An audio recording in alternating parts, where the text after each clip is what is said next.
क्या सफ़ेद पानी का बढ़ जाना या ज़्यादा आना प्रेगनेंसी ठहरने का एक सिम्टम है? क्या यह वह अर्लीस्ट लक्षण है, सबसे पहला लक्षण है जिसके द्वारा आप ये जान सकते हैं कि बच्चा ठहरा है या नहीं ठहरा है, गर्भधारण हुआ है या नहीं हुआ है?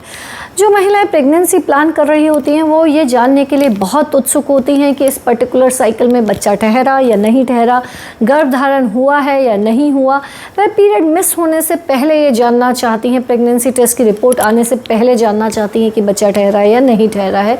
उसके लिए वे अपने बॉडी के अंदर, शरीर के अंदर जो भी चेंजेस होते हैं उसको काफ़ी अच्छे से ट्रैक कर रही होती हैं। मैं डॉक्टर दीप्ति जैन, गायनेकोलॉजिस्ट, आज आपको एग्जैक्टली बताऊंगी कि वाइट डिस्चार्ज, सफ़ेद पानी के अंदर क्या ऐसे चेंजेस होते हैं जो आपको ये बता सकते हैं कि प्रेगनेंसी ठहरी है, रुकी है या नहीं रुकी है, और किस हद तक ये आपको कंफर्म कर सकते हैं।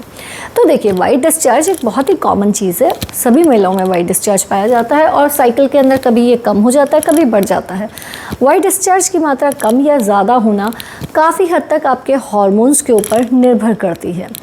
वाइट डिस्चार्ज इन्फेक्शंस के कारण भी बढ़ जाता है। जिस साइकिल के अंदर गर्भधारण होता है यानी कि प्रेगनेंसी रुकती है, उस साइकिल के अंदर जो वाइट डिस्चार्ज होता है वह बढ़ जाता है। जी हाँ, ये बिल्कुल फैक्ट बात है, बिल्कुल सत्य बात है कि वाइट डिस्चार्ज की मात्रा बढ़ जाती है। किस प्रकार का होता है ये वाइट डिस्चार्ज अगर प्रेगनेंसी ठहरती है? यह वाइट डिस्चार्ज यूजुअली दूधिया पानी जैसा मिल्किश वाइट, कभी कभी स्टिकी वाइट भी हो सकता है। इसमें किसी भी प्रकार की कोई स्मेल, कोई गंध नहीं होती है। यह एक ऑर्डरलेस लिक्विड की तरह होता है, यानी कि बिना किसी स्मेल का होता है। सिर्फ वेजाइनल डिस्चार्ज का अमाउंट बढ़ता है, स्मेल वगैरह नहीं होती है। महत्वपूर्ण चीज़ ये है। दूसरी इंपॉर्टेंट बात, इसके साथ में यूजुअली किसी भी प्रकार की इचिंग वगैरह नहीं पाई जाती है, ना ही वेजाइनल एरिया में कोई लाली, रेडनेस पाई जाती है। नॉर्मली अगर आपका डिस्चार्ज बढ़ रहा है और फाउल स्मेल भी है या इचिंग है या रेडनेस है तो यानी कि यह एक इन्फेक्शन का सिम्टम है।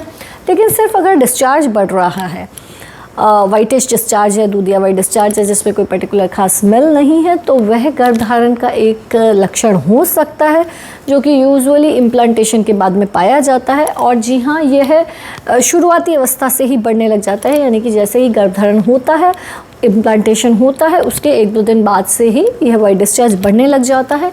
क्यों बढ़ता है ये डिस्चार्ज? क्योंकि जब प्रेगनेंसी रुकती है तो आपके हार्मोन्स में चेंजेस आते हैं।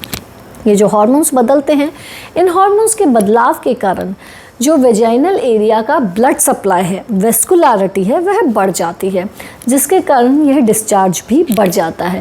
ये डिस्चार्ज एक नेचुरल मैकेनिज्म है इस तरह पे, जो आपको वेजाइनल इन्फेक्शन से प्रिवेंट करता है। क्योंकि इस टाइम पे जो आपका सर्विक्स और वेजाइना होता है वह काफ़ी सॉफ्ट हो जाता है। जब प्रेगनेंसी ठहरती है तो वो सॉफ्ट हो जाता है, जिसके कारण कि वह इन्फेक्शंस के लिए प्रोन हो जाता है, यानी कि सर्विक्स और वेजाइना में गर्भधारण होने के बाद में इन्फेक्शन होने की जो संभावना होती है वो बढ़ जाती है, क्योंकि वह एक हार्ड स्ट्रक्चर से सॉफ्ट स्ट्रक्चर में कन्वर्ट हो चुका होता है। तो नेचर ने एक ऐसा तरीका बना रखा है, एक नेचुरल मैकेनिज्म बना रखा है कि आपको इन्फेक्शन ना हो। किस प्रकार से बना रखा है?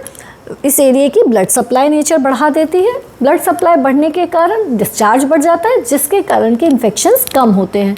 क्योंकि जब डिस्चार्ज बढ़ जाता है तो वह एरिया क्लीन अप हो जाता है, वाइप ऑफ हो जाता है। जैसे कि बहुत सिंपल सी चीज़ है, घर गंदा पड़ा है तो हम लोग कचरा उठाते हैं, एक तो वो तरीका है घर को साफ़ करने का, दूसरा तरीका है कि बाल्टी भर के पानी से धो दो उसे, तो घर बहुत अच्छे से साफ़ हो जाता है। तो वही एक तरीका है कि वेजाइना क्लीन हो जाता है जब डिस्चार्ज बढ़ जाता है, क्योंकि जितने भी खराब बैक्टीरिया या ख़राब चीज़ें हैं वो वहाँ से वाइप ऑफ हो जाती हैं, साफ़ हो जाती हैं। तो गर्भधारण होने पे वाइट डिस्चार्ज बढ़ता है, लेकिन उसमें किसी भी प्रकार की स्मेल वगैरह नहीं होती है और ना ही खुजली वगैरह होती है। तो क्या वाइट डिस्चार्ज का अमाउंट बढ़ने का मतलब ये है कि प्रेगनेंसी ठहर गई है? क्या इसको हम एक कन्फर्मेटरी सिम्टम की तरह मान सकते हैं कि डिस्चार्ज बढ़ा यानी कि गर्भधारण हो गया है?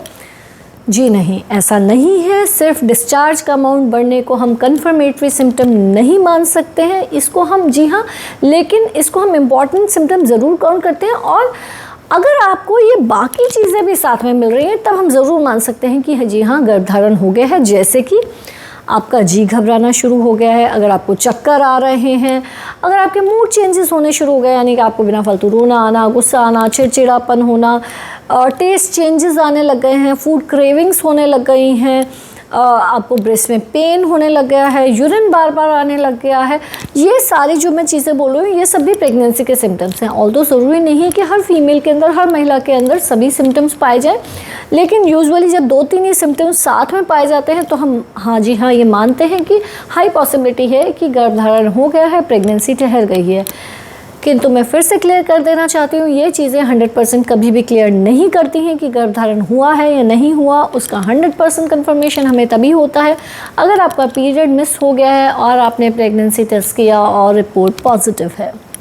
तो 100% कन्फर्मेशन हमको मिस्ड पीरियड और प्रेगनेंसी टेस्ट पॉजिटिव यही बताते हैं। लेकिन अगर आप प्रेगनेंसी प्लान कर रही हैं, क्योंकि डेफिनेटली जब भी महिला प्रेगनेंसी प्लान करती है और उसको लगता है कि अगर गर्भधारण हो गया है तो वो कुछ एक्स्ट्रा ध्यान रखे, एक्स्ट्रा प्रिकॉशंस रखे ताकि वो प्रेगनेंसी डिसकंटिन्यू ना हो जाए, ताकि जो इम्प्लांटेशन हुआ है वो अपनी जगह से हटे ना, और वो थोड़ा ज़्यादा ध्यान रखना चाहती है।